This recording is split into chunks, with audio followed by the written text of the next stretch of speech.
Transforming your life through hypnotherapy has never been easier. With the help of your host, Julie from CoachingHypnosis.net, and these power-packed minisodes, you're sure to find yourself engaging in more positive behaviors around both your physical and mental health. Here's your host, Julie. G'day, it's Julie from CoachingHypnosis.net, and you deserve to know the one way to get that warm, fuzzy feeling of compassion in 2023, because people have had enough of being empathetic and feeling sorry for themselves at the same time. And I'm not a therapist or psychotherapist, but this is my 10th year as a clinical hypnotherapist in strategic psychotherapy. I currently help my clients online. They change their life without changing out of their pajamas. And I can only imagine someone like you has colossal compassion, that essential skill of being positive. But how can you cultivate more compassion when the world's like this? It turns out compassion is fabulous for the frontal lobe part of your brain. When your frontal lobe is on, the rest of the noise of your brain switches off. You can say goodbye to your negative thoughts and worry. What you might not know is there is a style of hypnotherapy called Compassionate Hypnotherapy. And if you've ever become a citizen of Australia, in order for you to be a good citizen, you must have compassion for those in need. As you already know, when compassion is rooted in our hearts, civics becomes much more than simply following the rules or laws. It becomes a way of life that can lead to meaningful change. Hypnosis allows us to utilize compassion and use it to make a lasting difference in our world. Together, compassion and hypnosis can be a powerful tool for creating fabulous communities.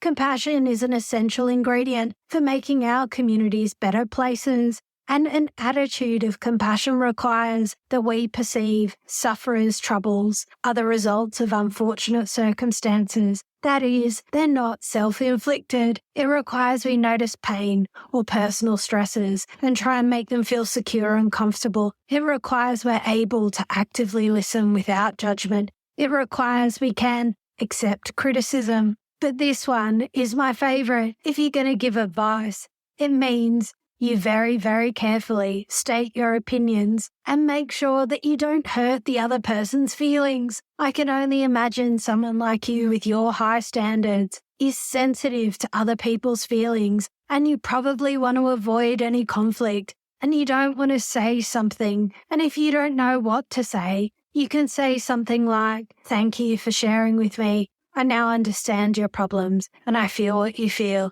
and I want to help you out of this." That would be a compassionate response. But if you have zero compassion, you might find yourself saying one of the following: "Sorry, but I'm not sorry. Sorry you feel that way. Sorry for any inconvenience. Sorry, but I won't apologize." And to quote the Dalai Lama, if you want others to be happy, practice compassion. If you want to be happy, practice compassion. In a study, Buddhist monks who had up to 50,000 hours of meditation practice up their sleeves were asked to focus on specific states of mind, such as compassion or unconditional love. All the subjects were connected to 256 electrical sensors for a sophisticated scan to measure brainwave activity. During their single-minded focus, their brains became more coordinated and organized in processing mental activity than the brains of the control group, who couldn't even come close to demonstrating brainwave patterns comparable to those produced by the expert monks. In fact, the monks could change the way their brain worked on command. These results showed the frontal lobe activity was dramatically elevated in the monks compared to the control group. In one Buddhist monk, his activity was so enhanced, the scientist performing the study said, "He must be the happiest man alive." In a later interview, Richard Davidson from the University of Wisconsin said, "What we found is the trained mind of our brain is physically different than the untrained one. And what people love about meditation is when their frontal lobe of their brain lights up, the rest of their brain quietens down. And when it's compared to the brains of nuns in prayer, they found increased activity in the frontal lobes, but it also increased the activity of the inferior parietal lobe, the language area. This latter finding makes sense in relation to nuns doing a verbally based prayer rather than visualization. And as Dr. Newberg puts it, we begin to perceive the self as endless and intimately interwoven with everyone, and everything when we pray or meditate. And to quote Dr. Joe Dispenza from his book, Evolve Your Brain, through mental rehearsal, for instance, we can place an image in our frontal lobe of how we respond with compassion the next time our sister, who's complained about her husband for the last 15 years, comes to us with the same laundry list of complaints. In creating a vision of a new response, we will not be activating those same routine circuits that have us angry and stonewalling her with silence. We now have the machinery to behave differently because the circuits we have created by mental rehearsal. The frontal lobe allows us to modify our existing circuits to become a new individual. The only thing it takes to become a more compassionate person or to create any new attribute we desire is focused concentration, will, knowledge, and understanding. And it reminds me of a story about Abraham Lincoln. When he was studying to be a lawyer, he was walking and wearing a fine, expensive suit, and he saw a pig stuck in the mud. He wanted to help the pig, but he was concerned about getting mud on his fine, expensive suit. He continued walking a few miles down the road. He decided to turn back and help the pig. He laid down a few planks of wood and rescued the pig. And when someone asked him about the mud on his suit, "Why did you rescue the pig? It's only an animal," he replied, "I didn't do it for the pig. I did it for the thorn in my side. I did it for me, to free my mind." And it reminds me of Stephen Brooks from the British Hypnosis Research, who offers a practitioner diploma in Compassionate Hypnotherapy. You can see him explain the benefit of learning compassion on YouTube. Stephen Brooks explains, when clients seek out hypnotherapy, our society assumes we can put thoughts in their heads and change them in some way, but that puts the client in a weaker position than the therapist. It disempowers the client rather than empowering them. As therapists, our job is to empower others, to make them feel independent rather than dependent. Compassionate hypnotherapy evokes just that, compassion for others, empowering others, evoking a trance state through everyday tasks. Trance happens within them, that they personally have the natural ability to experience trance by themselves, and this opens the possibility that they are also able to resolve their problems by themselves. This lays the foundation for the entire process, where the client finds creativity, the resources, they resolve their problems within. And it reminds me of a story from George Burns' book, 101 Healing Stories. Once upon a time, there was an island where all the human attributes lived. Long before those attributes were pigeonholed to be good or bad, they just existed. On the island lived optimism, pessimism, knowledge, prosperity, vanity, and compassion. And one day it was announced the island was sinking, and panic erupted when all the attributes heard the news. As time passed, all the attributes began to settle down. They planned their escape. Most of the attributes living on the island possessed boats. Compassion was not prepared. She had no boat of her own. She probably lent it or gave it to someone else years ago. She delayed her departure until the last possible moment so she could help others get ready. Finally, Compassion decided to ask for help. Prosperity was casting off from the pier. In front of his mansion, you could see his boat was grand and equipped with all the latest technology. Traveling with him would certainly be comfortable. Compassion asked Prosperity if she could travel with him. "No way, the boat is full. I spent days packing all my gold and silver. There's barely any room for my antique furniture or art collection. There's no space for you here." Compassion decided to ask Vanity, "Sorry, I can't help you. Have you seen yourself? You're all wet and dirty. Imagine the mess you'll make on my clean boat." Compassion saw Pessimism struggling to push the boat into the water. She put her hands on the boat to help, but as she pushed, he pulled. He complained the boat was too heavy, and the sand was too soft, and the water was too cold. It was a miserable day, and they hadn't been given enough warning. The island shouldn't be sinking. Why was everything happening to him? Pessimism explained, "You're too good to sail with me, Compassion. Your selfless, caring ways make me feel even more guilty and miserable. Imagine if you drowned. How do you think I would feel? I can't take you with me." Optimism was one of the last boats to cast off. She didn't believe in all that doom and gloom stuff about the island sinking. Someone would have fixed the island before it sunk. Compassion called out to her, but optimism was too busy looking at a map, thinking of the next destination. Just when Compassion was beginning to despair, she heard a voice say, "I'll take you, Compassion." Compassion was so tired, she curled up into a ball on the boat and slept all the way to shore. When she reached dry land, she realized she forgot to ask for the name of the person who helped her. It turns out it was time, because only time is capable of understanding how great compassion is. And through hypnosis, compassion can become more than just an abstract concept. It can become a powerful tool for making the world a better place. With compassion as our foundation, we're able to create meaningful connections with everyone around us and learn how to foster an inclusive environment. By exploring compassion through hypnosis, we can gain a deeper understanding of civics and the power it has to shape our society for the better. Here is the one compassionate self-regulating technique, chakra balancing. But I must warn you, I'm not a yogi or a shaman or a woo-woo healer, so if you need something more mystical and magical, you can leave now, or you can stay listening with compassion.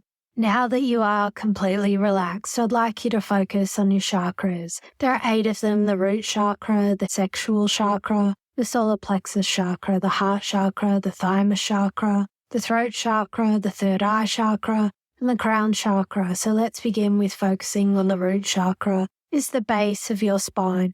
It is the chakras that function to aid your security or survival, how you interrelate to this world. The color for this chakra is red. So focus on that area, the root chakra, noticing the color red that comes to your mind and allow it to feel and open that chakra. What would you have to say in order to release that chakra and get it to fully open, fully for your security or safety? How would you meet this planet?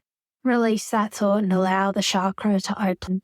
The location of the chakra, which is your sexual chakra, is your relationship chakra. It is found in the lower abdomen, about 2 inches below the navel. Not only does it have to do with your sexuality or relationships, but also your creativity. The color of that chakra is orange, and the element attached to that chakra is water. So you bless the chakra and allow the orange color to fill it. Ask yourself, what do you need to do or say or imagine in your mind that will allow that chakra to be released, freed, and open? Take a moment to do that now. Visualize the orange glowing chakra open fully before we go on. The next chakra is the solar plexus chakra, which is in the solar plexus region. It is power. Its function is to deal with your accomplishments, what you achieve. The color for this chakra is yellow, and the element for it is fire. So begin now and perform the same process with this chakra. Imagine the glowing yellow chakra beginning to open. And if you find any blockages at all within it, any blockages or false ideas in relation to personal power, and your ability to accomplish things, say what you need to say, visualize what you need to visualize in order to release that chakra and let it open. Let's bring the energy up again to the heart chakra. This, of course, is the center of your chest. It is love, which is its function for love. The color is green, and the element connected with it is air. So visualize in your mind this green, glowing, beautiful chakra opening up as you allow the energy to flow freely in and through and around it. Bring it all up, the energies from all the other chakras, pulling all those energies right into it. They are all open to, and allow that chakra to open fully and completely. If you've noticed any blockage of any kind, take a moment to visualize making an affirmation, to make a statement of release so you can have that chakra open. Feel the warm glow. Just open the chakras. The next chakra is the thymus chakra. It is the upper chest. Its function is compassion and peace. The color for this chakra is aquamarine. This is your connection to the soul world. The compassion, peacefulness you see is connected with this chakra. So allow all the other chakra energies together, pull them up into this aquamarine chakra. Let them flow with energy as you focus upon it, for they are all interrelated and they all work one to the other, to the next one, all the way up. As you focus on the chakra, If you have any blockages with all the opening of this chakra, say what you need to say to become more peaceful. Visualize what you need to envision. Allow your divine peace to enter into your mind and into your chakra, unfolding its opening, unfolding and opening it completely. The next chakra will put the energy up again. This time, gather all the energy into the throat. The throat chakra is your ability of communication, how you interface with this world, how you communicate not only with the people around you, but with Mother Earth itself, the animal kingdom too. This is also an angelic realm,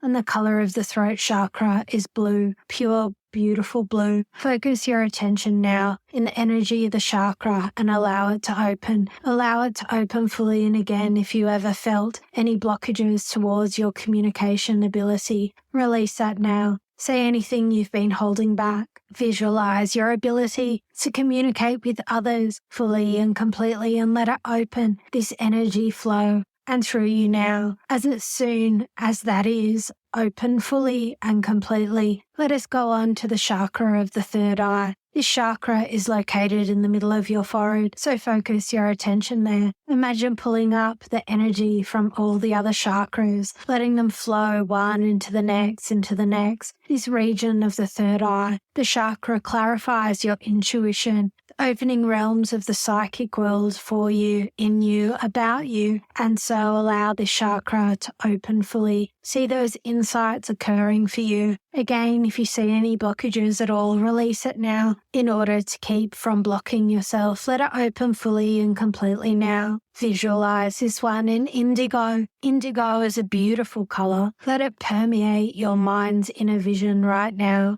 The next chakra that we open is at the top of the head, the crown chakra. This is your connection to the cosmic consciousness, attunement with one. It is violet in color. It is a highly spiritual chakra. It is a connection with your creator. Visualize that chakra opening fully and completely. And if you find any blockages at all, anything that might be blocking you from you being able to open, visualize that chakra opening fully and completely. And if you find any blockages at all, anything that might be blocking you from being able to open this chakra, release it now and let it go. Let go from all your thoughts and mind now that there is anything at all between you and your creator, for there has never been and there never will be. And feel the energy pouring out and up into the cosmos itself from your energy as you've pulled up all these different energies, and your chakras are completely open now and you can enjoy them.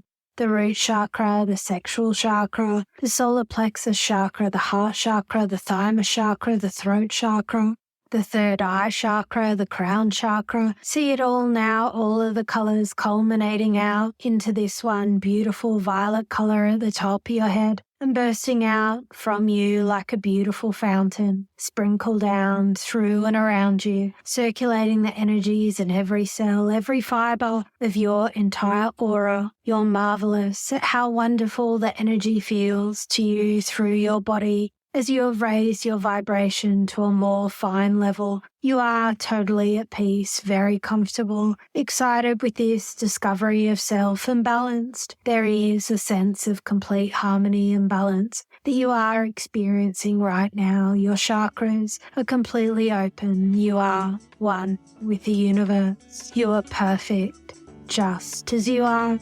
So what if you thought about compassion hypnosis differently? And what if you didn't? The choice is yours.